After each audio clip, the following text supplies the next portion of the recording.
अस्सलाम वालेकुम एवरीवन। तो हम अपर लिम्ब की ऑस्टियोलॉजी कर रहे थे और हम अपर लिम्ब की ऑस्टियोलॉजी में already clavicle, scapula, humerus, radius, ulna ये सारे इंपॉर्टेंट बोन्स कंप्लीट कर चुके हैं। आज के वीडियो में हम कार्पल बोन्स को पढ़ेंगे। कार्पल बोन्स बहुत आसान है, आपको ये पूछता भी नहीं है वैसे आपसे। कार्पल बोन्स, फिलेंजेस और मेटाकार्पल्स इनको कोई नहीं पूछता पेपर में, ठीक है ना। वाइवा में पूछेंगे ना, आपको इनका एमसीक्यू आएगा। बट ऑब्वियसली सब it's a part of our syllabus, तो आपको थोड़ा बहुत आना चाहिए। तो बेसिकली कार्पल बोन्स में हमारे पास दो रोज़ होती हैं, ठीक है। एक हमारी प्रॉक्सिमल रो होती है, डिस्टल रो होती है। प्रॉक्सिमल रो पहले आती है, डिस्टल रो बाद में आती है, और डिस्टल रो के बाद हमारे मेटाकार्पल्स आके आर्टिकुलेट कर जाते हैं। तो ये चीज़ आपको याद रखनी है कि हमेशा distal row of the metacarpals articulates with the distal row of the carpals articulates with the metacarpals, ठीक है। प्रॉक्सिमल वाली पीछे हमारी रेडियस के साथ आर्टिकुलेट करती हैं। तो ये मेन चीज़ आपको याद रखनी है कि कार्पल्स टोटल 8 बोन्स होती हैं, प्रॉक्सिमल 4 होती है और डिस्टल 4 होती हैं, और जो डिस्टल वाली होती है वही हमारी बेसिकली मेटाकार्पल्स के साथ आर्टिकुलेट करती हैं। तो बेसिकली कार्पल्स हमारी रिस्ट में मौजूद बोन्स होती हैं। टोटल हमारी 8 बोन्स होती हैं, 4 ऊपर होती हैं, 4 नीचे होती हैं, यानी ये 2 रोज़ हैं, प्रॉक्सिमल और डिस्टल। प्रॉक्सिमल रो में 4 बोन्स होंगे, डिस्टल रो में 4 रोज होंगी। अच्छा, बेसिकली हमारा अगर आप ventral surface of the wrist देखोगे ना, तो आप अंगूठा डालें तो आपको एक सुराख टाइप महसूस होगा, एक शैलो ग्रूव मिलेगा विच इज़ कॉल्ड द कॉन्केविटी। और ये बेसिकली कुछ भी नहीं होता, इसमें आपका एक कार्पल टनल बन रहा होता है, और इस कार्पल टनल को ऊपर से एक लिगामेंटस बैंड कवर करता है which is called the flexor retinaculum. ये क्या है क्या नहीं है, कार्पल टनल क्या होता है, फ्लेक्सर रेटिनोकुलम क्या होता है, ये सब हम आगे पढ़ेंगे। अभी बस आपने याद रखना है कि ऑन द वेंट्रल सरफेस आपकी जो ये कार्पल बोन्स होती है वहाँ पे एक सुराख बनता है, एक गिरहा बनता है जिसको कार्पल टनल बोलते हैं, और इस कार्पल टनल के ऊपर एक ligamentous band which is called flexor retinaculum. Basically ये हमारी कार्पल बोन्स होती हैं। 2 रोज़ हैं इसकी, 1 रो 2 रो, हर रो में हमारी 4 बोन्स होती हैं। और बेसिकली प्रॉक्सिमल रो पीछे हमारे रेडियस के साथ आर्टिकुलेट करती है। प्रॉक्सिमल रो में भी सिर्फ स्केफोइड और ल्यूनेट हमारी रेडियस के साथ आर्टिकुलेट करती है, बाकी कोई आर्टिकुलेशन नहीं है बोन के साथ। और हमारी बेसिकली जो डिस्टल रो होती है वो हमारी मेटाकार्पल्स के साथ आर्टिकुलेट कर रही हैं। अच्छा, अब आपको एक निमोनिक याद होना चाहिए कार्पल बोन्स के नाम याद करने के लिए। तो बेसिकली हमारा ये प्रॉक्सिमल रो का निमोनिक, मतलब ये 4 बोन्स प्रॉक्सिमल रो की हैं, और ये 4 बोन्स हमारी डिस्टल रो की है, और हमने बोन्स का नाम फ्रॉम लेटरल टू मीडियल रखा है। तो हमारे पास एक निमोनिक होता है, she looks too pretty, try to catch her. तो शी से हमारे पास आ जाता है स्केफोइड, फिर ल्यूनेट, फिर ट्राइक्वेट्रल और फिर पीसी फॉर्म। ये 4 बोन्स प्रॉक्सिमल रो की हैं, बाकी की 4 बोन्स हमारी डिस्टल रो की हैं। और कौन कौन सी आती हैं डिस्टल रो में? ट्रेपेजियम, ट्रेपेजॉइड, कैपिटेट, हेमेट, ठीक है। प्रॉक्सिमल की 4 बोन है, डिस्टल की 4 बोन है। जो शुरू की 4 बोन्स है वो फ्रॉम लेटरल टू मीडियल है ऑफ द प्रॉक्सिमल रो, और जो नीचे की 4 बोन्स है वो भी फ्रॉम लेटरल टू मीडियल है मगर डिस्टल रो की, ठीक है। ऊपर वाली बोन्स प्रॉक्सिमल रो की, नीचे वाली बोन्स डिस्टल रो की है। सीक्वेंस सेम ही है फ्रॉम लेटरल टू मीडियल। ये बेसिकली हमारा फ्लेक्सर रेटिनोकुलम है। मैंने कहा था ना on the ventral surface of your wrist एक कॉन्केविटी होती है which is called carpal tunnel, और इस कार्पल टनल के ऊपर एक लिगामेंटस बैंड होता है। यही हमारा लिगामेंटस बैंड बेसिकली फ्लेक्सर रेटिनोकुलम है। अच्छा, अब आपको ये चीज़ याद रखनी है कि हमारी जितनी भी ये कार्पल बोन्स होती हैं at the time of birth cartilaginous होती है। फिर कैपिटेट वाहिद बोन होती है जो पहले साल में सबसे पहले ऑसिफाई होना शुरू हो जाती है, और फिर अगले 12 साल तक आपकी रिस्ट की सारी बोन्स ऑसिफाई हो जाती है।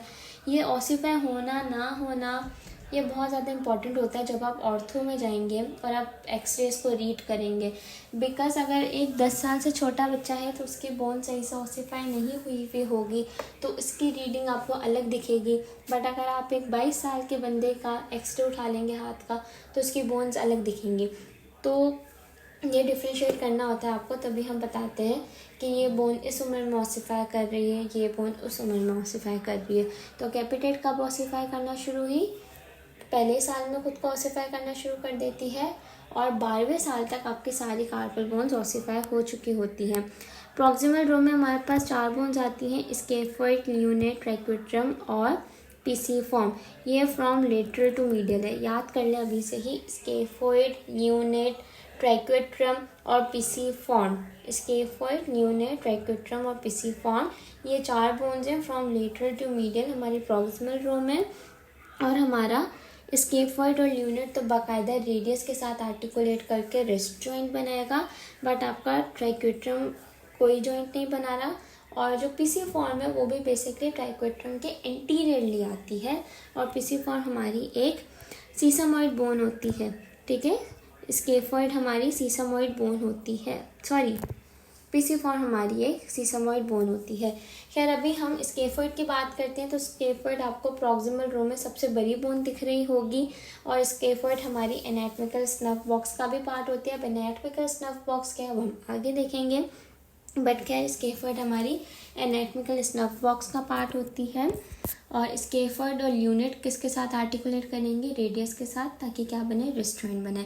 जब भी आप इस तरीके से हाइपर एक्सटेंडेड गिरते हैं ना, जब आपकी हाथ की पोजीशन ऐसे होती है और आप गिरते हैं, तो हमेशा इस हाइपर एक्सटेंडेड पोजीशन में आपकी कौन सी बोन फ्रैक्चर करती है, स्केफोइड फ्रैक्चर करती है। स्केफोइड के बाद हमारा ल्यूनेट आ जाता है। ल्यूनेट के बारे में एज सच कोई इंपॉर्टेंट चीज़ नहीं है, बस आपको याद रखना है स्केफोइड है, ल्यूनेट है, फिर ट्राइक्वेट्रम है। और स्केफोइड और ल्यूनेट किसके साथ आर्टिकुलेशन कर रहे हैं, रेडियस के साथ आर्टिकुलेशन कर रहे हैं। क्यों, क्योंकि रिस्ट जॉइंट बनाना है। सबसे बड़ी बोन कौन सी है प्रॉक्सिमल रो में, स्केफोइड है, ठीक है। और जब भी आप हाइपर एक्सटेंडेड होकर गिरेंगे तो कौन सी बोन फ्रैक्चर होगी, स्केफोइड होगी। स्केफोइड हो गई, ल्यूनेट हो गई, फिर कौन सी हो गई, ट्राइक्वेट्रम हो गई, ठीक है। ट्राइक्वेट्रम के बारे में भी कुछ इंपॉर्टेंट चीज़ याद करने की नहीं है, बट जो पिसिफॉर्म है ना वो हमारे ट्राइक्वेट्रम के बिल्कुल एंटीरियरली होती है। किसके एंटीरियरली होती है, ट्राइक्वेट्रम के बिल्कुल एंटीरियरली होती है। और पिसिफॉर्म हमारी एक सीसमॉइड बोन होती है। सीसमॉइड बोन वो बोन्स होती हैं जो बेसिकली हमारे मसल्स के टेंडन्स के अंदर छुपी हुई होती है। तो हमारी पिसिफॉर्म कौन से मसल के टेंडन के अंदर छुपी हुई है, फ्लेक्सर कार्पी अल्नैरिस। कौन सी बोन है, फ्लेक्सर, सॉरी कौन सा टेंडन है, फ्लेक्सर कार्पी अल्नैरिस। तो हमारी स्केफोइड हो गई, ल्यूनेट हो गई, ट्राइक्वेट्रम हो गई और पिसिफॉर्म हो गई। मैं इनके एमसीक्यू पॉइंट बता देती हूँ कि प्रॉक्सिमल रो में हमारे पास 4 बोन्स आ रही हैं, स्केफोइड, ल्यूनेट, ट्राइक्वेट्रम और पिसिफॉर्म। स्केफोइड इन चारों में सबसे बड़ी होती है। स्केफोइड ही हाइपर एक्सटेंडेड पोजीशन में फ्रैक्चर होती है। और स्केफोइड और ल्यूनेट रेडियस के साथ आर्टिकुलेट करके क्या बनाते हैं, रिस्ट जॉइंट बनाते हैं। ट्राइक्वेट्रम के बारे में ऐसा कोई इंपॉर्टेंट चीज़ नहीं है, बट हाँ पिसिफॉर्म हमारे ट्राइक्वेट्रम के बराबर में नहीं होती, ट्राइक्वेट्रम के एंटीरियरली होती है। और पिसिफॉर्म एक सीसमॉइड बोन होती है और ये हमारे फ्लेक्सर कार्पी अल्नैरिस मसल के अंदर होती है। यहाँ पे हमारी बेसिकली प्रॉक्सिमल रो ख़त्म होती है, फिर हमारी डिस्टल रो शुरू हो जाती है। अब डिस्टल रो का भी सीक्वेंस आपको याद होना चाहिए कि फ्रॉम लेटरल टू मीडियल हमारे पास क्या बोन्स आ रही हैं, ट्रेपीजियम, ट्रेपीजॉइड, कैपिटेट, हेमिड, ठीक है। Trapezium, trapezoid, capitate, hamate. और ये डिस्टल रो ही आगे जाके मेटाकार्पल्स के साथ आर्टिकुलेट करेगी और जॉइंट बनाएगी। अब बेसिकली हमारे पास ये कार्पल बोन्स हैं। एक रो ये हो गई, दूसरी रो ये हो गई। पहली रो का मेटाकार्पल्स के साथ आर्टिकुलेशन नहीं होता, दूसरी रो का मेटाकार्पल्स के साथ आर्टिकुलेशन होता है। और दोनों ही रोज में हमारी बेसिकली 4 बोन्स आती हैं। अब बेसिकली हमारी सबसे पहले ट्रेपीजियम बोन आती है और ये ट्रेपीजियम बोन हमारी लेटरली होती है और लेटरली हमारे अंगूठे के साथ आर्टिकुलेशन करती है, यानी फर्स्ट मेटाकार्पल के साथ आर्टिकुलेट करेगी, सैडल जॉइंट बनेगी, बड़ी मज़े की मूवमेंट देगी थंब को। थंब का देखा ना, एडक्शन भी होती है, अबडक्शन भी होती है, सर्कमडक्शन भी होती है, फ्लेक्स भी हो रहा है, एक्सटेंड भी हो रहा है। तो थंब की बहुत अच्छी मूवमेंट्स होती हैं, सैडल जॉइंट होता है और बेसिकली हमारा ट्रेपीजियम फर्स्ट मेटाकार्पल के साथ आर्टिकुलेट करता है। फिर हमारे पास ट्रेपीजॉइड आता है बिटवीन ट्रेपीजियम एंड कैपिटेट, फिर कैपिटेट आता है। कैपिटेट इज़ वेरी इंपॉर्टेंट क्योंकि तमाम कार्पल बोन्स में सबसे बड़ा हमारे पास कैपिटेट ही होता है और कैपिटेट ही तमाम कार्पल बोन्स में से सबसे पहले ऑसिफाई होना शुरू हो जाता है। कैपिटेट का मतलब होता है हेड, ठीक है। और ये कैपिटेट किन दोनों के दरमियान है, ट्रेपीजॉइड और हेमिड के दरमियान। और ये जो कैपिटेट है, जो ये हेड है, यानी कैपिटेट का मतलब हेड है, तो बेसिकली मैं आपको दिखाती हूँ। ये हमारे पास स्केफोइड है, ये हमारे पास न्यूनेट है, ठीक है। ये हमारा कैपिटेट है। कैपिटेट किन दो बोन्स के दरमियान है? ट्रेपेजॉइड और हेमिट के दरमियान कैपिटेट है, ठीक है। अब कैपिटेट का नाम कैपिटेट क्यों है? क्योंकि कैपिटेट का मतलब हेड है। अब आप नीचे देखेंगे ना स्केफोइड और ल्यूनेट, तो स्केफोइड और ल्यूनेट एक ऐसा जगह बना रहे हैं, इस जगह के अंदर हमारा कैपिटेट आके फिक्स हो जाता है। जैसे हेड नहीं फिक्स हो जाता है, बिल्कुल इसी तरह कैपिटेट स्केफोइड और ल्यूनेट के दरमियान गैप में आके पूरा फिक्स हो जाता है। इसी वजह से हम इसको कैपिटेट बोलते हैं। वैसे तो कैपिटेट डिस्टल रो का पार्ट और ट्रेपेजॉइड और ह्यूमेट के दरमियान होता है, बट बिकॉज ये नीचे से स्केफोइड और ल्यूनेट के स्पेस में ऐसे जाके फिक्स होता है, कह सकता है कोई हेड आके फिक्स हो गया, तभी हम उसको कैपिटेट बोलते हैं। बट डिस्टल रो में अगर आप देखोगे तो ये ट्रेपेजॉइड और हेमिट के ही दरमियान होगा।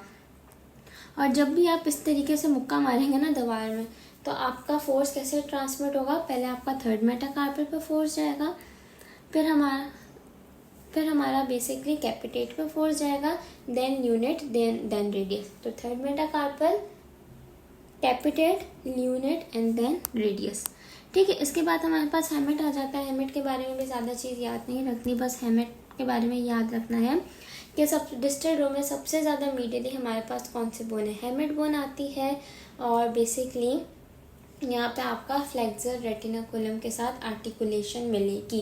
फ्लेक्सर रेटिनाकुलम हमारे हेमिट के साथ अटैच होगा। अब फ्लेक्सर रेटिनाकुलम क्या है वो हम आगे जाके पढ़ लेंगे। तो ये हमारी प्रॉक्सिमल रो थी, ये हमारी डिस्टल रो है। प्रॉक्सिमल रो में स्केफोइड थी। प्रॉक्सिमल रो में सबसे बड़ी बोन स्केफोइड ही होती है। हाइपर एक्सटेंडेड पोजीशन में स्केफोइड ही फ्रैक्चर होती है। स्केफोइड के बराबर में ल्यूनेट है। ये स्केफोइड और ल्यूनेट रेडियस के साथ आर्टिकुलेट होते हैं for the formation of wrist joint. फिर हमारे पास ट्राइक्यूट्रम आती है और ट्राइक्यूट्रम के एंटीरियरली पीसी फॉर्म आती है। पीसी फॉर्म एक सीसामॉइड बोन है। फ्लेक्सर कार्पी अल्नेरिस के अंदर जाके ये मिलेगी। फिर हमारे पास from lateral to medial distal row में ट्रेपेजियम आती है, फिर ट्रेपेजॉइड आती है, फिर कैपेट आती है, फिर हेमेट आती है। ट्रेपेजियम बेसिकली फर्स्ट मेटाकार्पल के साथ आर्टिकुलेट करता है, सेटल जॉइंट बनाता है थंब के साथ और बड़ी मज़े की मूवमेंट्स दे रहा होता है टू थंब। फिर हमारी ट्रेपेजॉइड आती है, फिर कैपेट आती है। कैपेट हमारे ट्रेपेजॉइड और हेमिट के दरमियान है, बट नीचे से आपके बिल्कुल स्केफोइड और यूनिट में जो ये गैप आ रहा है उसके अंदर जाके फिट हो जाती है। और फिर हमारे पास हेमिट आती है, और हेमिट में बेसिकली हमारे पास अटैचमेंट होती है फॉर द फ्लेक्सर रेटिनाकुलम। तो यहाँ पे हमारी कार्पल बोन्स भी पूरी कंप्लीट हो जाती हैं। और जितनी भी ऑस्टियोलॉजी से इम्पॉर्टेंट चीज़ें थी वो मैं सारी डिस्कस कर चुकी हूँ। आई होप आपको चीज़ें क्लियर हुई हों। आपको अगर कुछ समझ नहीं आया तो आप मुझसे पूछ सकते हैं। एक दफ़ा इन सारी वीडियोस को देखने के बाद इसको रीड लाजमी दे दीजिएगा। और जो भी चीज़ समझना है आप मुझसे कमेंट में पूछ सकते हैं, या आप मेरे इंस्टाग्राम पेज पे भी मुझे मैसेज कर सकते हैं।